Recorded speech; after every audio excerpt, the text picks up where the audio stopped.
अब रुख करेंगे अगली खबर का और एक सवाल कि बाबा बागेश्वर को आखिर किससे खतरा है? कौन है जो बाबा बागेश्वर के खिलाफ षड्यंत्र कर रहा है?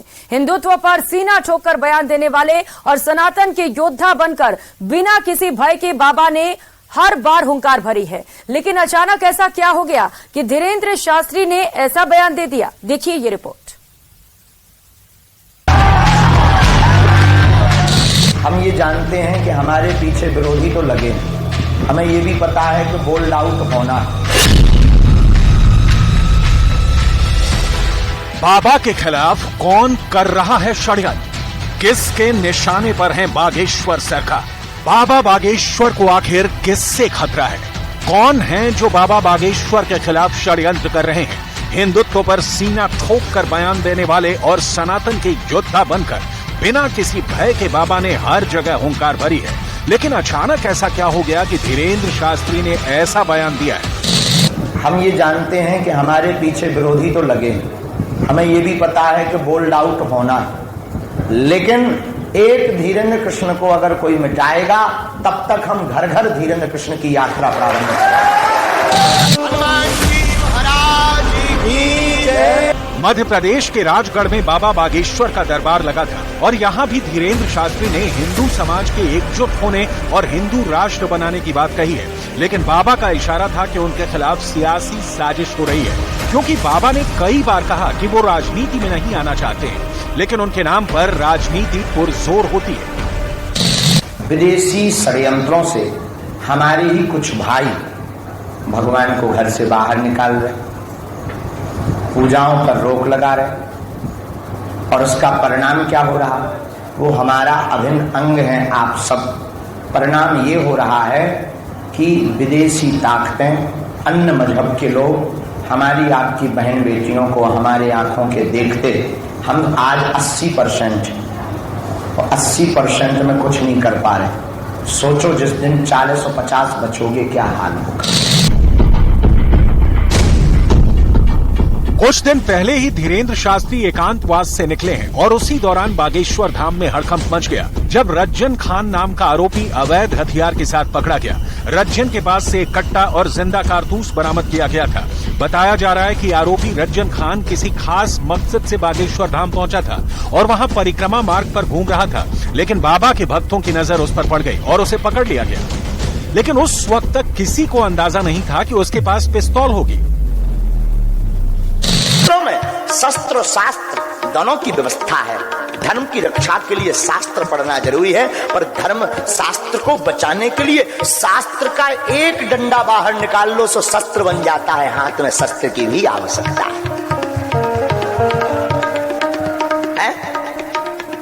इसलिए तुम जितने देवी देवता देखो सबके हाथ में कछु ना कछु है। इसलिए हमने हिंदुओं को बोला था एक हाथ में माला दूसरे में भाला। और कई लोग कह रहे थे ये कंट्रोवर्सी वाला बयान है। हमने कहा भाई अब हमारे जब देवता ही लें, कोनो तलवार लें, कोनो शंकर जी त्रिशूल लें, भगवान विष्णु जी चक्र सुदर्शन लें, हमारे बजरंग बली मुगदर लें कि देश लाल पर जय आदि। पंडित धीरेन्द्र कृष्ण शास्त्री ने कहा कि षड्यंत्र करने वाले सुनियोजित तरीके से सनातन समाज को निशाना बना रहे हैं। बाबा का साफ संदेश है कि लव जिहाद और धर्म परिवर्तन कराने वाले गिरोह से धर्म को बचाने की जरूरत है। बाबा के मुताबिक विदेशी ताकतें भी ऐसी साजिश करने में लगी हैं कि जहर फैलाया जा रहा है। विदेशी ताकतें प्रायोजित ढंग से जहर को फैला रहे। हम एकता की बात क्यों कर रहे हैं? बाबा बागेश्वर जिस तरह से हिंदू राष्ट्र के मिशन पर निकले हैं और सनातन का झंडा लेकर पूरे देश में कथा वाचन कर रहे हैं, उनके खिलाफ विरोधियों की बड़ी फौज भी तैयार हो गई है। इसी साल जनवरी महीने में बाबा बागेश्वर को फोन पर जान से मारने की धमकी भी दी गई थी, लेकिन बाबा बागेश्वर ने कहा कि उन्हें धमकियों से डर नहीं लगता। धीरेन्द्र शास्त्री ने हिंदू राष्ट्र का संकल्प लिया हुआ है और वो अपने दरबार से कट्टरपंथियों को चैलेंज भी करते रहे हैं। इस वजह से वो कई धर्म के ठेकेदारों के निशाने पर आ चुके हैं, लेकिन बाबा बागेश्वर ने कहा कि वो अंतिम सांस तक सनातन की पताका लहराते रहेंगे। उन्होंने साफ कर दिया है कि उनके खिलाफ विरोधियों की कितनी भी बड़ी फौज तैयार हो जाए, लेकिन वो डिगने वाले नहीं है। कभी इतना भक्त एक साथ बैठे देखो हो, झंडा गड़ गया भैया कि नहीं। हम जब वो ड्रोन वाला दिखाते हैं ना, काय हो दिखावा जरा, टीवी पर दिखाओ ना, हमारी वाली पर भी दिखाइएगा।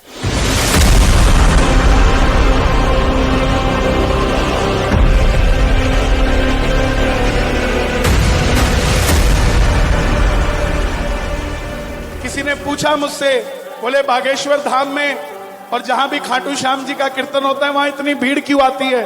मैं बोला बाकी जगह हिंदू आते हैं, अपने यहां कट्टर हिंदू आते हैं साहब। जो राम को लाए हैं, और आज मैं इसके अंदर कुछ जोड़ रहा हूं, वो सुनना ध्यान से। जो राम को लाए हैं हम उनको लाएंगे, भारत में फिर से हम भगवा लहराएंगे।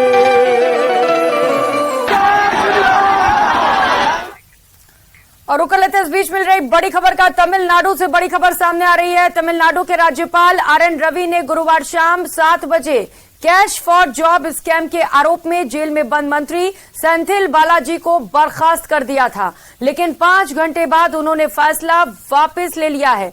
गवर्नर ने बालाजी को तत्काल प्रभाव से मंत्री परिषद से बर्खास्त करने का आदेश जारी किया था। अब वो अटॉर्नी जनरल की सलाह के बाद अंतिम फैसला लेंगे। मीडिया रिपोर्ट्स के मुताबिक गवर्नर ने केंद्रीय गृह मंत्रालय से सलाह लेने के बाद अपना फैसला वापस ले लिया है। उधर सीएम MK स्टालिन ने इस फैसले को गलत बताया था और इसे कोर्ट में चुनौती देने की भी बात कही गई थी। तो वहीं मंत्री सेंथिल बालाजी को कैबिनेट से बर्खास्त करने पर उद्धव ठाकरे गुट के सांसद संजय राउत और कांग्रेस सांसद मनीष तिवारी ने भी निशाना साध दिया है। उन्होंने क्या कुछ कहा, सुनाते हैं आपको।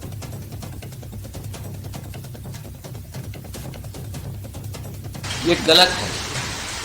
कैबिनेट से किसी को बर्खास्त करना, निकालना, ये मुख्यमंत्री का अधिकार होता है। महाराष्ट्र में भी हमने नवाब मलिक मिनिस्टर थे, उनके ऊपर कुछ आरोप लगाए, लेकिन हमने उनका इस्तीफा सरकार ने नहीं लिया, क्योंकि वो मुख्यमंत्री का अधिकार है।